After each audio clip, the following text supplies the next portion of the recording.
Rússia culpa a Ucrânia pelo bombardeamento a um prédio russo. Zelensky aplaude declarações do Conselho da Europa.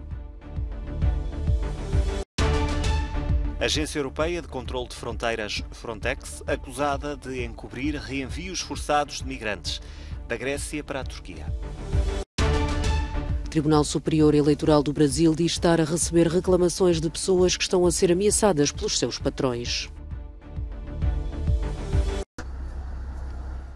Moscou culpa Kiev pelo ataque a um prédio residencial em Belgorod, na Rússia, que aconteceu esta quinta-feira. A Ucrânia nega ter sido responsável e culpa o Kremlin por ter bombardeado por engano o edifício da cidade russa que fica muito perto da fronteira e apenas a 70 km de Kharkiv, na Ucrânia. Volodymyr Zelensky não deixou escapar do discurso diário as declarações da Assembleia Parlamentar do Conselho da Europa, que acusou a Rússia de ser um Estado patrocinador do terrorismo. O presidente ucraniano fala de um importante sinal político e afirma que o terror cometido pela Rússia não deveria ficar impune. Nos últimos dias, o exército ucraniano tem avançado na região de Kherson. Perante esta reconquista por parte da Ucrânia, as autoridades russas em Kherson pediram a todos os civis que abandonem a região, sugerindo que os ataques vão aumentar de intensidade. O responsável russo em Kherson, Vladimir Saldo, deixou em vídeo um pedido a todos os que ali vivem, que partam para regiões vizinhas. Um aviso para evitar a morte. A Rússia tem bombardeado várias zonas ucranianas. Em Mykolaiv, uma criança de 11 anos morreu depois de resgatada dos escombros de um prédio atingido por um míssil russo.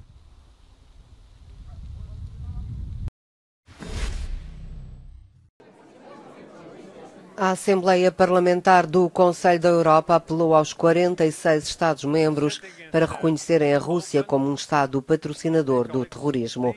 A resolução foi aprovada com apenas uma abstenção, minutos após um discurso emocionado do presidente ucraniano. Volodymyr Zelensky disse: A Rússia quer usar apenas a linguagem do terror. Isto é um facto. Este facto deve ser reconhecido a todos os níveis, político, judicial e no campo de batalha na Ucrânia, apoiando as nossas capacidades de defesa. Estou grato que a Assembleia Parlamentar do Conselho da Europa possa tornar-se a primeira organização internacional a definir a Rússia como um Estado terrorista.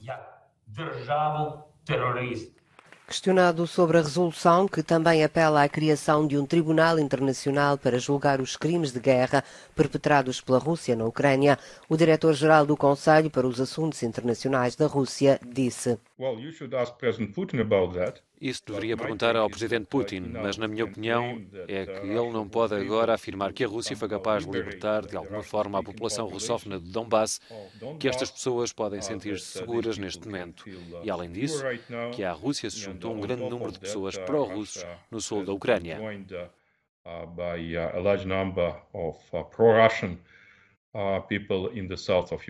A Assembleia, reunida em Estrasburgo, também pede que as negociações de paz decorram apenas de acordo com as condições de Kiev.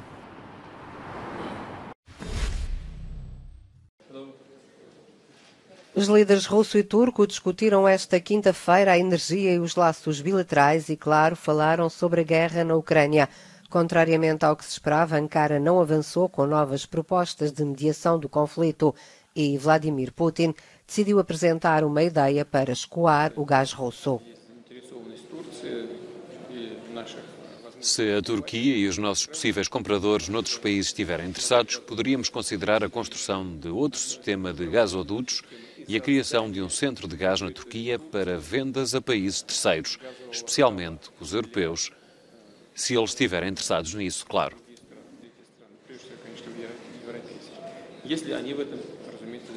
Erdogan defendeu a continuação das relações comerciais da Turquia com a Rússia, dizendo que Moscovo facilitou o acordo negociado por Ankara para permitir à Ucrânia exportar os seus cereais.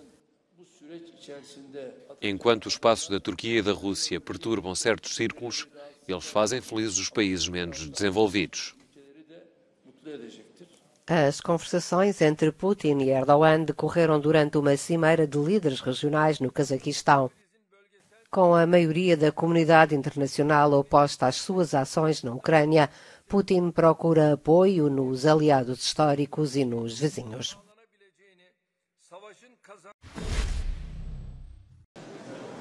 A NATO está a levar a sério as ameaças do regime russo sobre o uso de armas nucleares. Se forem postas em prática, conduzirão a uma resposta com consequências graves para o Kremlin. Esta foi a principal mensagem do secretário-geral da Aliança Atlântica no final da reunião dos ministros da Defesa da NATO em Bruxelas. Acusa ainda Putin de discurso irresponsável. As circunstâncias nas quais a NATO poderá ter de utilizar armas nucleares são extremamente remotas.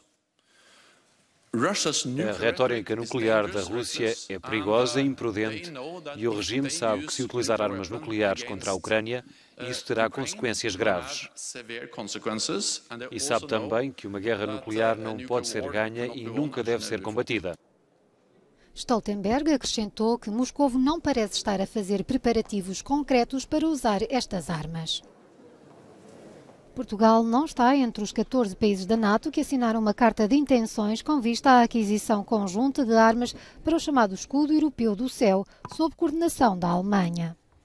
A Finlândia, país candidato à adesão, associou-se ao projeto anunciado pela ministra alemã. Queremos construir um projeto comum de defesa aérea e de defesa em terra.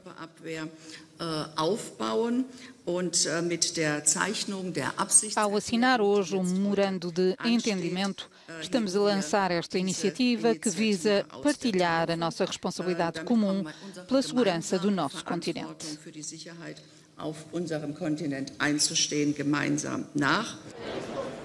O chanceler alemão Olaf Scholz disse em finais de agosto que a Alemanha planeia investir fortemente na sua defesa aérea durante os próximos anos, num modelo que permitirá trabalhar em estreita relação com os aliados europeus.